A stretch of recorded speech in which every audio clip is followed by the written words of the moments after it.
Italy is the second country in the world for consumption of bottled water after Mexico. Several reasons could be leading consumers to consume bottled water rather than tap water.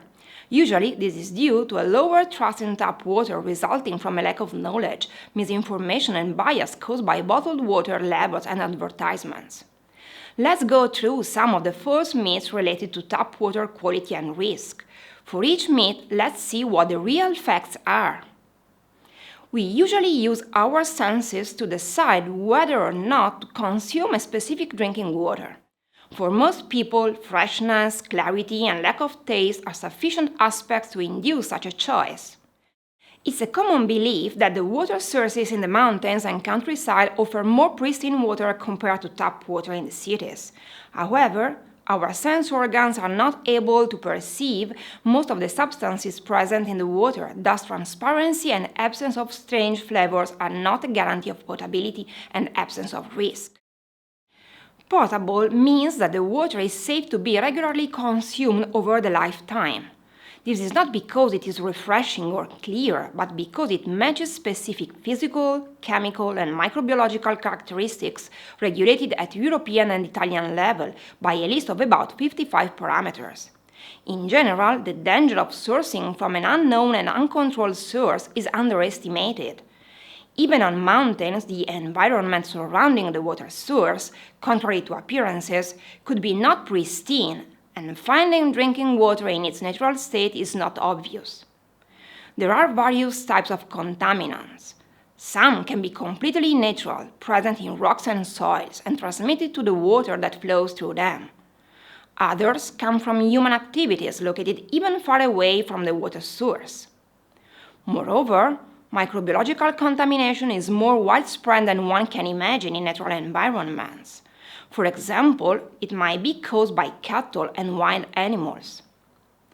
This water can induce pathological states, even serious ones, in the short term.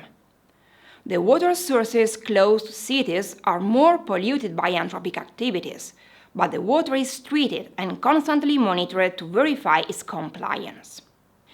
About compliance with legal parameters, regulations for tap water set a list of parameters which is in continuous evolution according to progress in scientific knowledge on the effect of chemicals on human health. Not all consumers know that also bottled water undergoes on a list of parameters and relative concentration limits, almost coincident with the one set for tap water. Anyway, a great difference relies on the frequency of the controls on tap water and bottled water.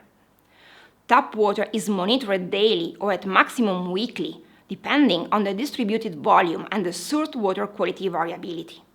In many cases, analyzers are installed online to detect possible anomalies and permit a prompt intervention. In addition, sanitary authorities can ask to integrate the list of parameters and to increase the frequency of monitoring.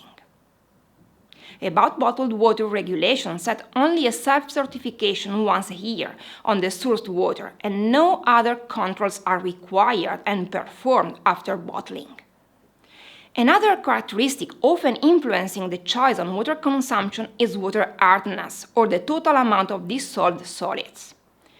Many times we hear people complaining about their tap water being very hard, and they are discouraged to drink it because when water is heated or simply allowed to evaporate, salts remain in the glass or in the pot, forming a typical white patina, which is usually called lime scale.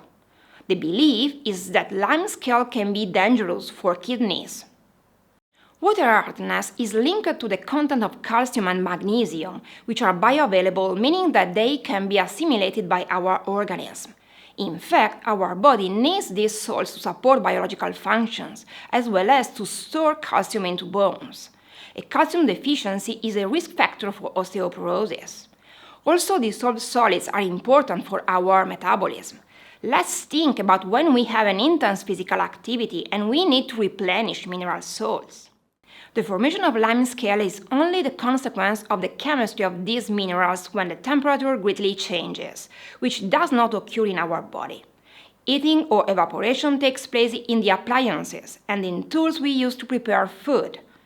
We don't see lime scale in bottled water, even if it is hard and it has a high content of dissolved salts, only because usually we don't use bottled water in appliances and tools for cooking. A key factor to bear in mind is that hardness is not a discriminating parameter for potability, not having effects on human health. International regulations on drinking water report just a recommended range between 150 and 500 milligrams of calcium carbonate equivalent per liter of water. The World Health Organization emphasizes that water is a good source of calcium and magnesium, potentially contributing to meet more than half of the daily requirement for this mineral for an adult. Usually, consumers have concerns about the safety of tap water, but they also should have concerns about bottled water. Just to make an example, bottled water is in contact with the plastic containers for longer periods, maybe under sunlight during the various stages along the supply chain. Possible leaching of potentially harmful substances can occur, as some scientific works have highlighted. Anyway, consumers do not have any information about the history of the bottled water purchased and the potential risks derived from plastic leaching. To sum up, these examples highlight how important is the knowledge and the information to be fully aware in selecting the most suitable drinking water, without letting advertisements and erroneous concepts addressing our choices. To go further in looking at the facts related to water quality is fundamental, to choose water based on its actual quality and not only on our senses, common beliefs and false myths. The commitment of Politecnico di Milano in assuring a sustainable and safe water supply is constant and supported by the project ASAP, Sustainable Water at Polimi. We want to inform Polimi community and trigger a behavioral change towards a conscious consumption of water.